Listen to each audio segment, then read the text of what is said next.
పిఠాపురం జగ్గేచెరువు కాలనీలో 5 నెలల శిశువు హత్య ఘటనలో ఎటువంటి క్షుద్ర పూజలు జరగలేదని, కేసును తప్పుదారి పట్టించడానికి హంతకులు క్షుద్ర పూజలు జరిగినట్లు కట్టుకదల్లారని Pithapuram police circle inspector Srinivas తెలిపారు. పిఠాపురంలో మీడియాతో సీఐ మాట్లాడుతూ 5 నెలల శిశువు హత్య కేసులో దర్యాప్తును వేగవంతం చేశామని, హంతకులను ఇప్పటికే గుర్తించడం జరిగిందని, త్వరలోనే వివరాలు మీడియాకు వెల్లడి చేస్తామని సీఐ తెలిపారు. పిఠాపురంలో మీడియాతో సీఐ మాట్లాడారు. 5 నెలల శిశువు హత్య కేసులో దర్యాప్తును వేగవంతం చేశామని, హంతకులను ఇప్పటికే గుర్తించడం జరిగిందని, త్వరలోనే వివరాలను మీడియాకు తెలియజేస్తామని సీఐ తెలిపారు.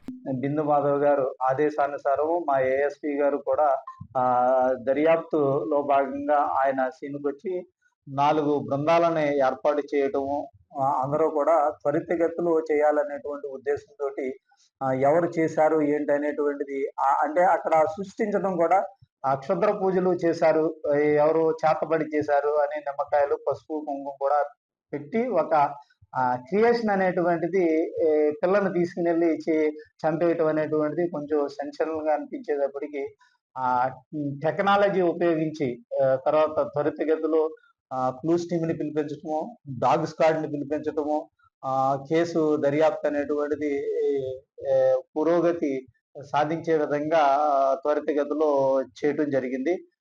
ఇందులో భాగంగానే ఇంకా దర్యాప్తు జరుగుతుంది. అక్కడ స్పష్టంగా బేబీ చనిపోవటం అనేటువంటిది జరిగింది. ఎవరు చేశారు అనేటువంటిది ఖచ్చితంగా వెలికి తీస్తున్నాం. దీనిలో భాగంగానే అక్కడ క్షుద్ర పూజలు అనేటువంటివి ఇప్పుడు వరకు ఏమీ జరగలేదు, ఏదైతే చేతబడులు అనేటువంటిది ఏమీ జరగలేదు అనేటువంటిది ఇప్పటికే దర్యాప్తులో మాకు తేటతెల్లం అవ్వటం జరిగింది.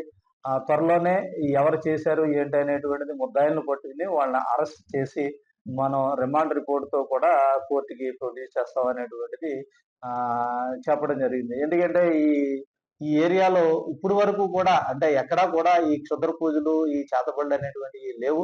ఇది కావాలని అంటే ఆ మర్డర్ ని ఏదైతే జరిగినటువంటిది ఆ హత్యని తప్పిపుచ్చడానికి ఈ కథనం అన్నట్టుగా కూడా తెలుస్తుంది అనేటువంటిది మన మీడియా మిత్రుల ద్వారా తెలియజేయడం.